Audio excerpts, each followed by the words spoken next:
Lạc Vân Hy đáp ứng đủ mọi yêu cầu để trở thành bạn trai của Đàm Tùng Vận, nhưng lại bị loại trực tiếp chỉ vì một câu của cô. Sau khi hoàn thành việc quay phim You Are More Beautiful Than the Star, nữ diễn viên trẻ nổi tiếng Đàm Tùng Vận đã ngay lập tức bắt đầu ghi hình cho chương trình truyền hình thực tế A Longing for Life. Cô ấy nói rằng cô ấy đã không có mối quan hệ trong một thời gian dài và không có đối tác phù hợp nào xung quanh cô ấy. Cô ấy thậm chí còn trực tiếp hỏi Hye Ji-on, người đang tham gia chương trình, rằng có bất kỳ chàng trai đáng tin cậy nào xung quanh anh ấy không, và lời nói của cô ấy cho thấy cô ấy rất háo hức muốn kết hôn. Ngoài ra, Đàm Tùng Vận trước đó đã tiết lộ 5 điều kiện chính của cô khi chọn bạn diễn trong Mao Tuyết Vương, và La Vân Hy đã đáp ứng đầy đủ.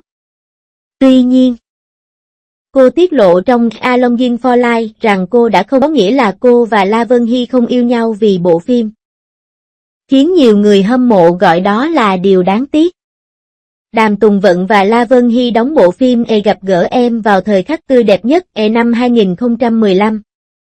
Khi đó, cả hai đều không nổi tiếng.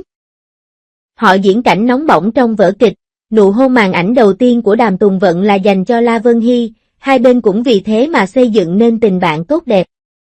Trước đây, khi được hỏi về tiêu chuẩn chọn bạn đời, Lạc Vân Hy thừa nhận tiêu chuẩn này sẽ thay đổi theo thời gian, nhưng anh vẫn đưa ra những gợi ý như cao 160cm, hiếu thảo, hoàn toàn phù hợp với tiêu chuẩn của Đàm Tùng Vận. Đàm Tùng Vận có kỹ năng diễn xuất tự nhiên và là một trong những nữ diễn viên nóng bỏng và được yêu thích nhất hiện nay.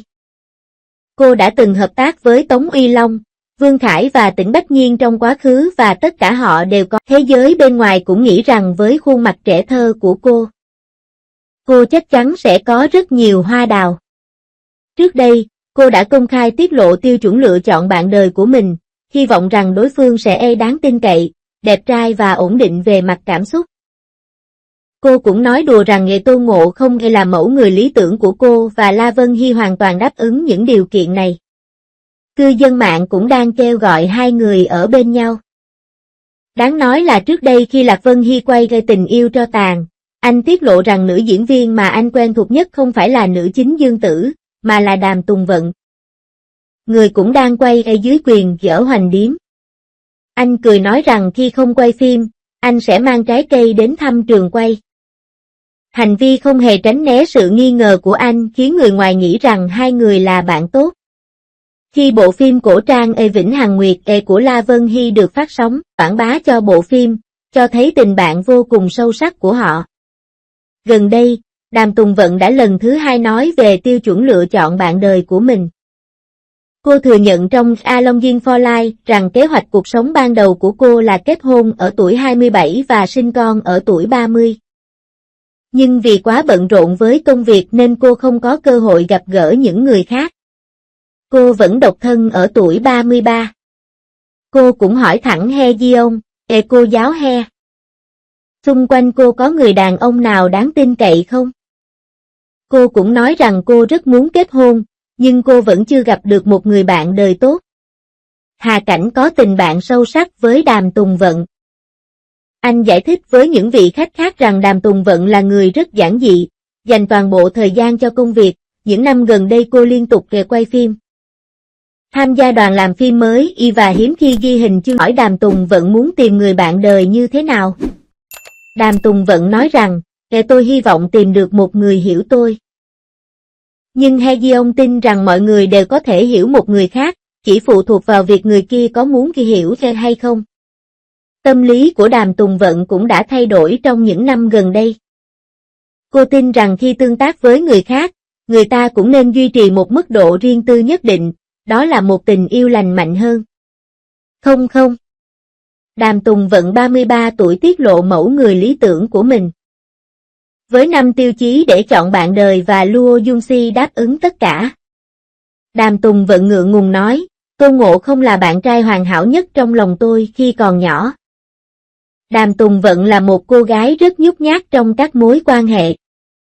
Một khi một người khác giới mà cô có mối quan hệ tốt bày tỏ tình yêu với cô sẽ né tránh. Đàm Tùng Vận, 33 và cô ấy đã tiết lộ mẫu người lý tưởng của mình.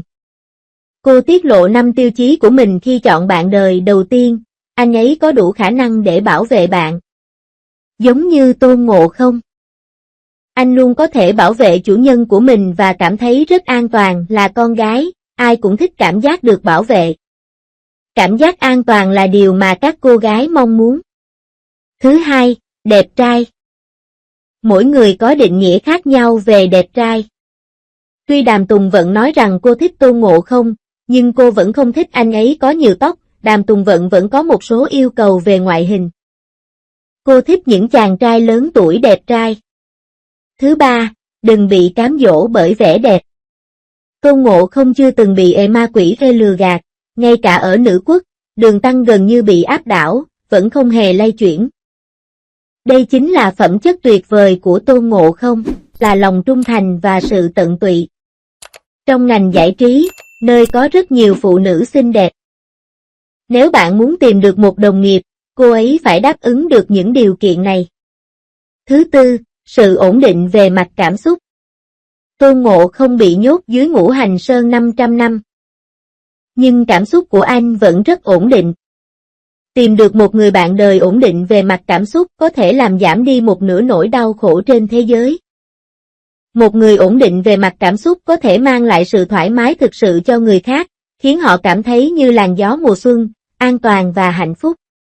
Hai người giúp đỡ lẫn nhau. Cứu giúp lẫn nhau và phụ thuộc vào nhau. Thứ năm, mọi thứ đều có phản ứng. Đàm Tùng Vận không yêu cầu đối phương phải hài hước, nhưng phải đáp lại mọi chuyện. Ghi nhớ những lời cô nói và luôn quan tâm đến cô. Nhìn chung, Đàm của mình, đặc biệt là về mặt tinh thần. Cô ấy không yêu cầu đối phương phải giàu có. Đàm Tùng Vận cũng than thở rằng thật sự rất khó để tìm được bạn đời trong ngành giải trí.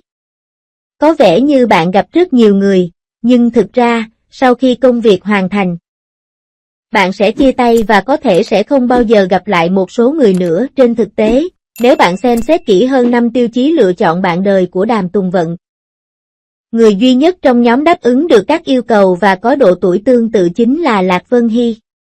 Luo Junsi đáp ứng được mọi yêu cầu. Lúc đó, khi La Vân Hy mới ra mắt, bộ phim đầu tiên của anh là quay cùng Đàm Tùng Vận và Luo Junsi đều đến từ Tứ Xuyên và có rất nhiều điểm tương đồng cũng như quan điểm sống. Tất cả bọn họ đều thích đồ ăn cay, không thích rau mùi và thích tinh bột. Đàm Tùng Vận chưa bao giờ cũng không có gánh nặng về hình ảnh và cô ấy luôn ăn mì với những miếng lớn. Đàm Tùng Vận cũng biết nấu ăn và giỏi chế biến các món ăn Tứ Xuyên ngon tuyệt. Những món ăn màu đỏ cũng là những món mà Lạc Vân Hy thích ăn. Họ cũng có cùng quan điểm sống.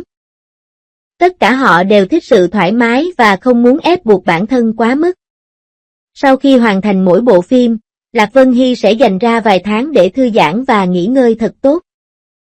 Anh hiếm khi tham gia các chương trình tạp kỹ, quan trọng nhất là Lạc Vân Hy hoàn toàn đáp ứng được tiêu chuẩn lựa chọn bạn đời của Đàm Tùng Vận, đẹp trai, chung thủy, ổn định về mặt cảm xúc, nhạy bén với mọi việc, vân vân. Lạc Vân Hy là một cậu bé không bao giờ chửi thề ngay cả khi chơi game và có tính tình rất tốt trong giới giải trí rộng lớn. La Vân Hy đã gặp vô số mỹ nhân nhưng chưa từng vướng vào bất kỳ scandal nào, nếu như La Vân Hy không phải Đàm Vận đang nói thay cho La Vân Hy. Trong giới giải trí, Lạc Vân Hy chỉ khác với Bạch Lộ, khi ở bên Bạch Lộ, ngón tay cái của anh sẽ không ngừng chuyển động. Những chiếc mũ tôi yêu màu trắng mà anh ấy liên tục đội đã tự nói lên điều đó. Mỗi bức ảnh Bạch Lộ đăng đều có mây và hoàng hôn, tuy hai người làm trong bí mật, nhưng người hiểu thì sẽ hiểu. Lạc Vân Hy và Bạch Lộ cũng rất hợp nhau, đều thích ca hát, chơi game, du lịch, không chỉ có cùng giá trị quan, còn có chung sở thích và thú vui hiện tại. Bạch Lộ chính là người thích hợp nhất với La Vân Hy, cho nên, Lạc Vân Hy và Đàm Tùng Vận chắc chắn sẽ không ở bên nhau một cách riêng tư. Khi Đàm Tùng Vận gặp Lạc Vân Hy, anh vẫn chưa đạt được thành quả như hiện tại. Đôi khi, nếu bạn bỏ lỡ thì sẽ bỏ lỡ mất. Gặp đúng người vào sai thời điểm chỉ có thể là điều bất lực. Tôi tin rằng người phù hợp sẽ sớm